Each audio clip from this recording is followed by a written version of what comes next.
Una de las formas de sincretismo o aculturación que tenemos actualmente en nuestro país, pues es la celebración del Día de Muertos, por ejemplo. Cuando nos reapropiamos de la religión cristiana o católica para la veneración de nuestros difuntos. Son apropiarse de ciertos rasgos, no de todos. Entonces esa es la aculturación.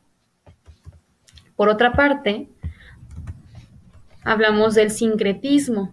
El sincretismo es la búsqueda por conciliar, armonizar y conjuntar ideas o culturas opuestas o simplemente diferentes, como se ve en la fotografía. Tenemos por un lado a Tonantzin, que es la diosa madre de los indígenas, y tenemos por otro lado a la Virgen de Guadalupe, que fue impuesta o traída por los europeos, en donde existe esta fusión que es la armonización, conciliación y conjunción de las ideas religiosas para que puedan hablar el mismo idioma entre el pueblo indígena y el pueblo europeo. Entonces, este es uno de los mecanismos donde entra la historia de Occidente con la historia de México.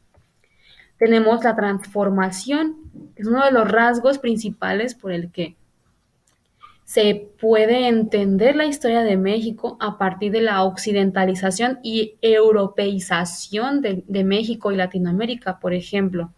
La transformación, como se ve en la fotografía, pues es esta forma de adaptarse a los cambios que están trayendo las culturas dominantes, porque modifica, altera y hace y permite esta transición paulatina o de poco a poco y que permite conservar la esencia o identidad, como les comentaba.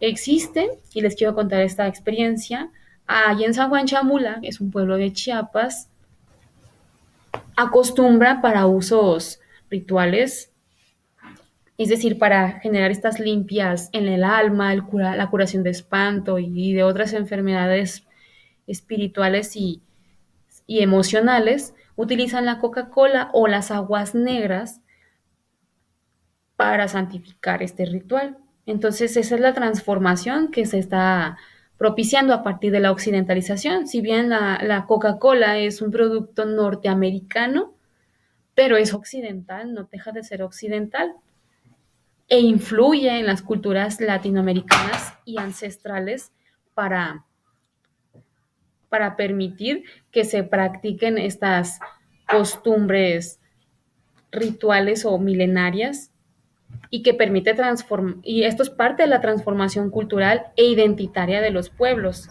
También tenemos la resistencia, que es uno de los conceptos que tenemos que abordar en esta secuencia, porque la resistencia es permitir conservar usos y costumbres, es decir, son aquellas prácticas que se transmiten de generación en generación. Y esto es muy marcado, muchísimo más marcado en los grupos indígenas, que son la forma de organizarse, administración de los recursos naturales o de los recursos sociales, regular las relaciones sociales, es decir, imponer tu propia norma o utilizar tu propia norma, pero en los grupos originarios, regular las relaciones sociales, porque ellos mismos tienen sus propias normas, reglas y un sistema jurídico para juzgar a las penas o lo que no debe de hacerse.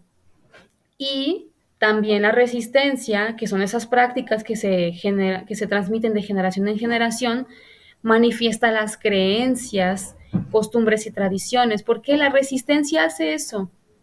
Es conservar,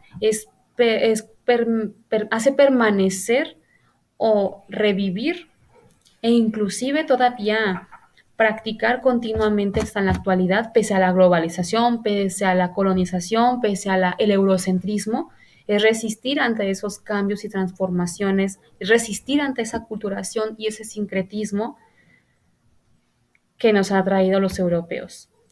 Y tenemos la transculturación, que es cuando esto ocurre por cuando las prácticas propias son sustituidas o reemplazadas por otras que provienen de una realidad cultural diferente. Son prácticas que provienen de otros lugares.